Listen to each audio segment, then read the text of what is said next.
జగన్ గారి ఇంట్లో దీపావళి పండుగ అయితే కనుక చాలా ఘనంగా జరుపుకున్నారండి. నిజంగా ఆయన సతీమణి గారు, భారతిరెడ్డి గారు కలిసి చాలా బాగా అంటే దీపావళి పండుగని చాలా ఘనంగా జరుపుకున్నారు. కానీ కొన్ని బాంబులు అయితే వేయడం జరిగింది అక్కడ.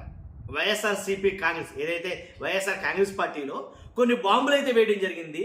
నిన్న వేసిన ఆ బాంబులు ఇంకా ఆగలేదండి. నిన్న మొదలెట్టిన టపాసులు ఏవైతే ఉన్నాయో ఆ పటాసులు కాలుతానే ఉన్నాయి ఇప్పటి వరకు. ఏంటనేది ఖచ్చితంగా చెప్తాను. నాకు రిక్వెస్ట్ ఉందండి. ఏంటంటే జగన్ గారు, అలాగే చంద్రబాబు నాయుడు గారు, అలాగే పవన్ కళ్యాణ్ గారు, వీళ్ళ ముగ్గురికి సంబంధించిన ఎవరికి ఏ బాంబు సూట్ అవుతుందో కామెంట్ రూపంలో తెలియజేయండి. వీళ్ళ ముగ్గురికి ఎవరికి ఏ బాంబు సూట్ అవుతుందో కామెంట్ రూపంలో తెలియజేయండి. ఫస్ట్ అయితే కనుక లైక్ చేయండి. లైక్ చేస్తే నాకు మోటివేషన్ ఉంటుంది, ఎక్కువ మందికి ఇన్ఫర్మేషన్ షేర్ అవుతుంది.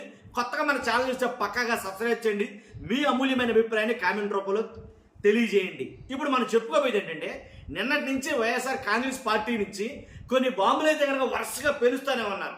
కొన్ని బాంబులు అయితే కనుక ఆ బాంబులు దెబ్బగా నన్ను అడిగితే కనుక కూటమి కాంగ్రెస్లో కొంతమందికి నిద్ర పట్టదేమో అని అనిపించింది నాకు. ఎందుకనంటే ట్రూత్ బాంబులు, వాటి పేరేంటంటే ట్రూత్ బాంబులు అని చెప్పేసి కొన్ని బాంబులు అయితే పేలుస్తున్నారు. చంద్రబాబు మాటలు మందులు లేని టపాసులు అంట. విన్నారా? చంద్రబాబు మాటలు మందులు లేని టపాసులు అంట. ఒక్కో బాంబు ఏంటి ఒక గంట గ్యాప్ ఇచ్చి వాళ్ళ ఏదైతే ఎక్స్ వేదికగా, ట్విట్టర్ వేదికగా వదులుతానే ఉన్నారు. నేనంతా పేలుతానే ఉన్నాయి. అవేంటో చూద్దాం. ఫస్ట్ ఒకటి చూద్దాం ఏంటనేది. దుష్ప్రచారాలన్నీ పచ్చి అబద్ధాలే, పేలని బాబు టపాసులు అని వైజాగ్ పోర్ట్లో డ్రగ్స్ పట్టుకున్నారని, అది వైఎస్ఆర్సీపీ వాళ్ళదే అని చంద్రబాబు నాయుడు గారు, పవన్ కళ్యాణ్ గారు దుష్ప్రచారం చేశారు. గుర్తుందా మీకు? వైజాగ్ పోర్ట్లోకి ఒక కంటైనర్ వచ్చింది. ఆ కంటైనర్ నిండా డ్రగ్సే ఉన్నాయి. ఆ డ్రగ్స్ జగన్ గారి పార్టీ వాళ్ళకి సంబంధించినవి అని ఒక ప్రచారం అయితే జరిగింది. అది దుష్ప్రచారం. అది అసలు మన మామూలు కాదు, ఎంత పెద్ద ఎత్తున జరిగిందంటే ఆ కంటైనర్ పలానా వాళ్ళదంట, దాని నిండా డ్రగ్స్ ఏనంట.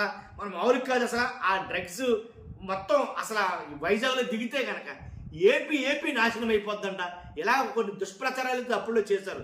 మీరు ఎంతమంది గుర్తుందో లేదో తెలియదు, కానీ ఆ కంటైనర్లో ఉన్నది అసలు డ్రగ్సే కాదని మరలా వాళ్ళే చెప్పింది. వాళ్ళ గవర్నమెంట్లోనే చెప్పింది. ఏంటి, కొన్ని రోజుల తర్వాత అవి డ్రగ్స్ కావని, డ్రై ఈస్ట్ అని ఏదైతే సిబిఐ నిర్ధారించడంతో తోక ముడిచినటువంటి పచ్చ గ్యాంగ్. అర్థమైంది కదా? అది అసలు డ్రగ్సే కాదు, డ్రై ఈస్ట్ అని చెప్పేసి, అది ఇతర దేశాల నుంచి వచ్చిందని చెప్పేసి ఒక సిబిఐ తన నిర్ధారణలో తేల్చి చెప్పింది. ఇది ఒక దుష్ప్రచారం. ఈ బాంబు పేల్ల ఏదైతే కూటమి ప్రభుత్వంలో వేద్దామనుకున్నారో ఒక దుష్ప్రచారం అయితే చేశారో అది పేలలేదు. ఇది ఒకటి క్లియర్. తర్వాత రెండోది, ఇలాంటి దుష్ప్రచారమే, ఇలాంటి బాంబే ఇంకోటి కూడా వేశారు, అది కూడా పేల్ల. ఏంటంటే, రాష్ట్రంలో భూములు లాక్కునేందుకు జగన్ ల్యాండ్ టైటిలింగ్ యాక్ట్ తెచ్చాడంటూ ఎన్నికల ముందు చంద్రబాబు నాయుడు గారు, పవన్ కళ్యాణ్ గారు పనిగట్టుకుని ఒక దుష్ప్రచారం అయితే చేశారు. ల్యాండ్ టైటిలింగ్ యాక్ట్ అసలు నన్ను అడిగితే జగన్మోహన్ రెడ్డి గారు ఓడిపోవడానికి కొన్ని కారణాలు అంటూ తీస్తే కనుక ఇది కూడా ఒక కారణం. 1, 2, 3లో ఒక కారణం వచ్చేస్తుంది. ల్యాండ్ టైటిలింగ్ యాక్ట్ బాగా దుష్ప్రచారం చేశారండి. భయంకరంగా దీని మీద వైసీపీ మీద ప్రభావం చూపిందని అనాల ఈ ల్యాండ్ టైటిలింగ్ యాక్ట్. తర్వాత మోదీ గారు ఈ ల్యాండ్ టైటిలింగ్ యాక్ట్ ఎవరైతే ఏ రాష్ట్రంలో అయితే అమలు చేస్తారో వాళ్ళకి రుణాలు, అంటే వడ్డీ లేని రుణాలు లక్షల కోట్లు ఇస్తామని చెప్పేసి చెప్పడం జరిగింది. అవన్నీ లాస్ అయింది అనుకో ఆంధ్రప్రదేశ్. మొత్తానికి ఇప్పుడేమో అమల్లో లేని యాక్ట్ను రద్దు చేసినట్టు బిల్డప్ ఇచ్చి కేంద్రం ఇచ్చే రాయితీల కోసం మళ్ళీ భూ సంస్కరణలు, రీసర్వేలని కొనసాగిస్తున్నారు ఈ సిగ్గులేని ఏదైతే కూటమి ప్రభుత్వం అని ఒక బాంబు అయితే వాళ్ళు పేల్చడం జరిగింది. కాబట్టి అందుకే అన్నారు కదా, ఏదైతే ల్యాండ్ టైటిలింగ్ యాక్ట్ అసలు లేదు, దాన్ని రద్దు చేసామని అన్నారో అలా యాక్ట్ అది అమలు చేయలే. ఆంధ్రప్రదేశ్లో రద్దు చేశామని చెప్పేసి ఒక కలరింగ్ ఇచ్చారు అని చెప్పేసి వైఎస్ఆర్సీపీ ఒక రకమైనటువంటి మరలా తిరుగు ట్రూత్ బాంబు అయితే వేయడం జరిగింది.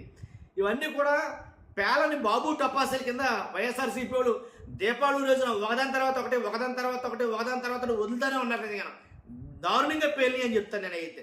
తర్వాత పేలని బాబు టపాసుల్లో మరొకటి ఏంటంటే, వైఎస్ జగన్ హయాంలో రాష్ట్రం 14 లక్షల కోట్ల అప్పుల్లో ఉందని చంద్రబాబు నాయుడు గారు, పవన్ కళ్యాణ్ గారు వీళ్ళిద్దరేంటంటే మొత్తం నాయకులందరూ కూడాను ఎమ్మెల్యేలు కానీ మంత్రులు కానీ వీళ్ళందరూ కూడా జగన్ గారి హయాంలో 14 లక్షల కోట్ల రూపాయలు అప్పు చేసేశారు అని అన్నారు. ఎందుకంటే డీబీటీ, డైరెక్ట్ బెనిఫిట్ ట్రాన్స్ఫర్ ఏదైతే ఉందో ప్రజలకి ఇవ్వడమే కదండి. జగన్ గారి హయాంలో వాస్తవంగా అయితే కనుక తలో 10,000 తలో 15 తలో 10 ఇలా ఇస్తానే ఉన్నాడు ఆయన. డబ్బులు కొట్టడమే నొక్కడమే బట్టను. కాబట్టి అందువల్ల మరింకంత ఖచ్చితంగా అప్పు జరుగుంటుందేమని అనిపించింది చాలామందికి. చాలా లక్షల కోట్లు చేస్తున్నాడు బాబు, లేకపోతే ఇంత డబ్బు ఎక్కడి నుంచి తెస్తున్నాడు ఈయన అని అనుకున్నారు నిజంగా. కాబట్టి వాస్తవంగా ఏంటంటే వాళ్ళు చెప్పింది 14 లక్షల కోట్లు అప్పు అని అన్నారు. కానీ అదే కూటమి ప్రభుత్వం వాళ్ళ నోట్లో వచ్చాయి. అంటే అసెంబ్లీ సాక్షిగా ఏం చెప్పాల్సి వచ్చిందంటే 4,91,734 కోట్లని అసెంబ్లీ సాక్షిగా ఒప్పుకున్న బాబు సర్కార్. అర్థమైందిగా? ఇది ఒక ప్రచారం, దుష్ప్రచారం. ఇది కూడా పేలలేదు చంద్రబాబు నాయుడు గారి టపాసుల్లో. తర్వాత ఇంకోటి, రాష్ట్రంలో ఇది మరీ అసలు ఆటం బాంబు లాంటిది, కానీ పేల. రాష్ట్రంలో 30,000 మంది మహిళలు మిస్సింగ్ అంటూ చంద్రబాబు నాయుడు గారు, పవన్ కళ్యాణ్ గారు ఒక దుష్ప్రచారం చేశారు. గుర్తుందా మీకు? రాష్ట్రంలో 30,000 మంది మహిళలు మిస్సింగ్ అని చెప్పేసి. కాకపోతే దీన్ని కూడా ఎలా అంటే ట్రూత్ బాంబ్ వేసి నిజమేంటనేది వైఎస్ఆర్సీపీ ఎప్పుడంటే పార్లమెంటు సాక్షిగా అది అబద్ధమని కేంద్ర సహాయ మంత్రి బండి సంజయ్ చెప్పడంతో నోరు మూసేసిన కూటమి నేతలు. ఇదొక బాంబు నిజంగాను. కాబట్టి పార్లమెంట్ సాక్షిగా అది అబద్ధం, 30,000 మంది మిస్సింగ్ అనేది లేదు అని పార్లమెంట్ సాక్షిగా బండి సంజయ్ గారు చెప్పడంతో నోరు మూసేసిన కూటమి అని ఒక బాంబు అయితే వేయడం జరిగింది. తర్వాత దుష్ప్రచారాలన్నీ పచ్చబద్దాలే, పేలని బాబు టపాసుల్లో ఇంకోటి ఏంటంటే వైఎస్ఆర్సీపీ హయాంలో కల్తీ మద్యం తాగి 1000 మంది చనిపోయారంటూ చంద్రబాబు నాయుడు గారు అప్పట్లో దారుణంగా దుష్ప్రచారం చేశారు. ఇది నిజమే, మనం వాళ్ళు దుష్ప్రచారం కాదు. ఆయనకు అదే కూటమికి సంబంధించిన ఎల్లో మీడియా కూడా భారీ ఎత్తున దుష్ప్రచారం చేసింది. ఏమనంటే అసలు జగన్ గారు తీసుకొచ్చినటువంటి ఏయో పేర్లు చెప్పుకొని కల్తీ మద్యం తీసుకొచ్చాడు ఆయన. ఆ కల్తీ మద్యం తాగి కొన్ని వేల మంది చనిపోయారండి.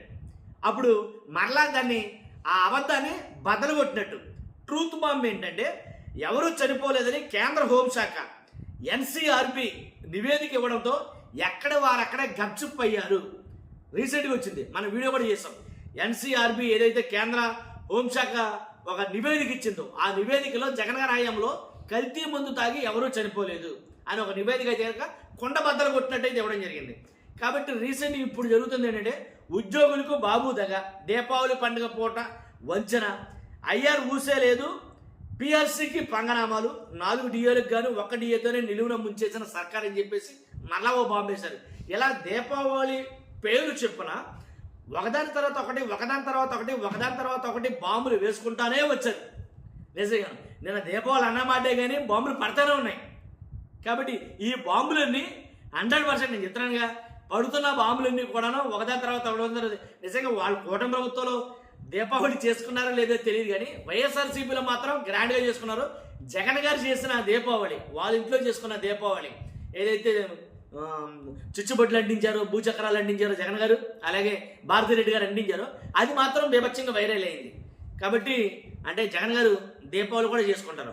దీన్ని బట్టి మీరు లెక్కేసుకోవచ్చు ఏమని, క్రిస్టియన్ కాదు కాబట్టి ఒక క్రిస్టియన్ సంబంధించిన సీఎం కాదు అనేది ఒక రకంగా చాలామంది ఆలోచించి ఉంటారు. నేను దీపావళి కూడా చేసుకున్నారని చెప్పేసి. కాబట్టి అదండి, ఆయన చేసిన దీపావళితో పాటు వైఎస్ఆర్ కాంగ్రెస్ పార్టీ ఏదైతే కొన్ని బాంబులు పేల్చిందో ఆ బాంబులతోటి నిన్నంతా కూడా ఇంకా దీపావళి రమ్స్గా జరిగిందని చెప్పాలి వాస్తవంగా మాట్లాడాను. చూస్తున్న మీరు అంతా కూడా మీ అభిప్రాయం కామెంట్ రూపంలో చేయండి. ఫస్ట్ అయితే లైక్ చేయండి, కొత్త మన ఛానల్స్తో పక్కాగా సబ్స్క్రైబ్ చేయండి. Thank you very much.